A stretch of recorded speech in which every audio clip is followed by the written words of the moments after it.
driveway clear, sidewalk passageway there.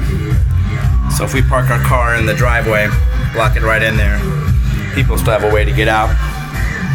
There's not many people out there. A couple of them. It's a sense of community, which kind of absent here.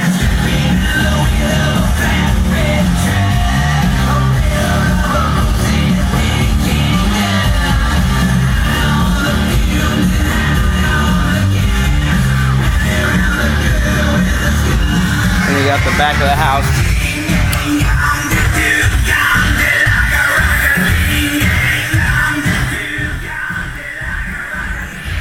There's the outside, untouched.